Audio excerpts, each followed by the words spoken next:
31चा fever आता सगळीकडे यायला लागलाय। बऱ्याच ठिकाणी आता 31ची तयारी सुरू झाली। अनेकांचे प्लॅन्स ठरतात। तसेच 31 साठी मद्य तस्करांचे देखील प्लॅन ठरले आहेत। 31च्या पार्ट्यांसाठी मुंबईत वेगवेगळ्या मार्गाने मद्य तस्करी केली जाते। या तस्करीसाठी मुंबई ते गोवा अशी वाहतूक करणाऱ्या लक्झरी बसेस नामी शक्कल लढवत आहेत। अशाच एका लक्झरी बसवरती राज्य उत्पादन शुल्क विभागाच्या शिवडी भरारी पथकाने कारवाई केली आहे। मुंबई ते गोवा, गोवा ते मुंबई अशी रोज अपडाऊन करणारी बस स्लीपर कोच बस आहे।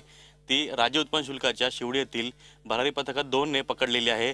मी त्या बसमध्ये तुम्ही बघू शकता, ही बस जी आहे ही बस स्पेशल अशी एक बनवलेली बस आहे की ज्या बसमधून दारूची तस्करी केली जाते, मद्य तस्करी केली जाते। आणि तुम्ही पाहू शकता या ठिकाणी की ही जी सीट आहे या ठिकाणी खाली शू म्हणजे बूट ठेवण्याकरता रॅक जो बनवला जातो, त्या रॅकच्या खाली अशा पद्धतीने प्लाय लावून खाली जो भाग तयार केलेला आहे त्या भागामध्ये त्यांनी तिकडे दारू ठेवलेली आहे, मद्य ठेवलेलं आहे आणि मद्य असं तस्कर केलं जातं। तुम्ही पाहू शकता या ठिकाणी की हे एक मद्याचे हे जे बॉक्स आहेत, हे बॉक्स अशा प्रमाणे पूर्ण जी लेफ्ट साइड आहे पूर्णपणे या भागामध्ये असे 3 भाग आहेत या संपूर्ण बसमध्ये, ज्या भागामध्ये पूर्णपणे या जे मद्य दारू जी आहे त्या दारूची तस्करी केली जाते।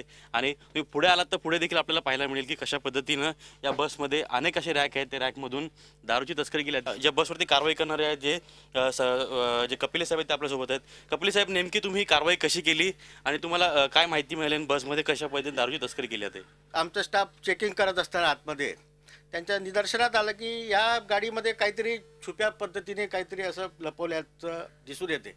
आणि तेव्हा आमच्या लोकांनी गाडी डिटेन करून त्यामधून सगळ्या पॅसेंजरला बाजूला करून त्या गाडीच्या ज्या स्लीपर कोचमधले ज्या हे आहेत ते गाद्या वगैरे वरती हे करून त्याच्यातून तेव्हा आम्हाला ह्या सगळ्या गोष्टी तिथे आढळून आल्या। या संपूर्ण कारवाईमुळे, या संपूर्ण अशा पद्धतीने केलेल्या दारू तस्करीमुळे शासनाचा कोट्यवधी रुपयांचा जो महसूल आहे तो बुडतोय, शासनाला मोठ्या प्रमाणात नुकसान होतंय। आता फक्त दारूची तस्करी केली गेली आहे, भविष्यात अशा पद्धतीनं हत्यारं किंवा आडीची तस्करी देखील होऊ शकते। त्यामुळे अशा कारवाया राज्य उत्पन्न शुल्काने जे केलेल्या आहेत त्यांचं खरंच कौतुक करावं लागेल। Vrijan Shrinivas, Ajit Mandhare, Zee media, Mumbai. Zee 24 तास, एक पाऊल पुढे।